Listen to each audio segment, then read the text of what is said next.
If I only would have done that, I could have changed everything. That's why today I'm talking about this quote from Peter. Ignorance is no excuse. It's the real thing. There have been many instances when I have done something that could be considered very ignorant and thought, crap, or shit. You know what I mean? One case was, I was driving down the street in La Habra, you know, jamming the power or something, and thinking, this is the life. Going to Chipotle, what else could be better? But then I realized that I didn't think about how fast I was going, and I didn't at all think about what the speed limit was, and I was caught going too fast. Stupid motorcycle cop caught me going 15 over down this hill on Idaho, and I was extremely infuriated and thought if I only would have paid attention to my speed, I could have avoided a $400 ticket.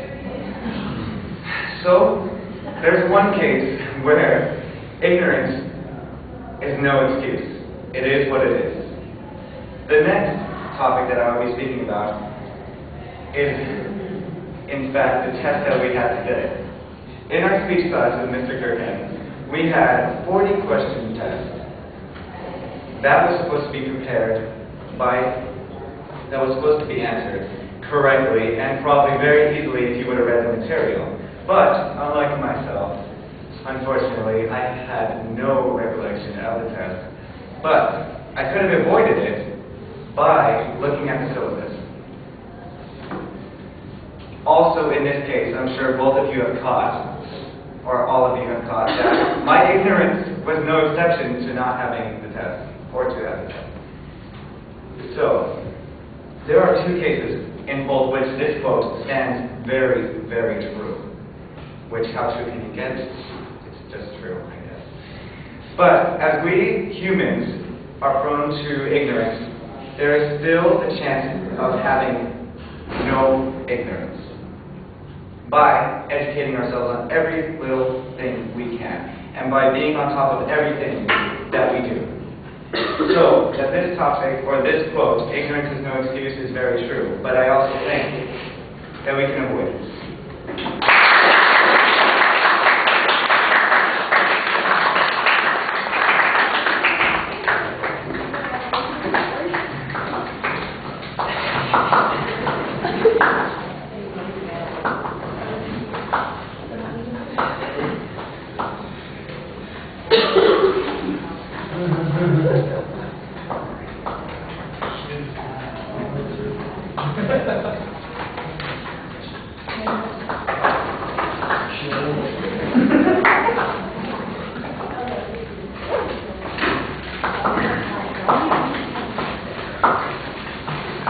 All right, you get to the thesis, you got a point of view, you need a preview, but it's well organized once you get into the speech. Your voice projects well. I think there's a good variety when you're talking. Sometimes the pacing seems a little bit awkward when you're making a transition from one idea to the next. The gestures, for the most part, are natural and expressive. Your facial expressions are fine. Your eye contact is excellent.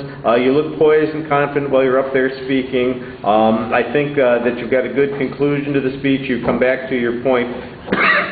But sometimes, like I said, the fluency is a little bit awkward when you're going from one idea to the next.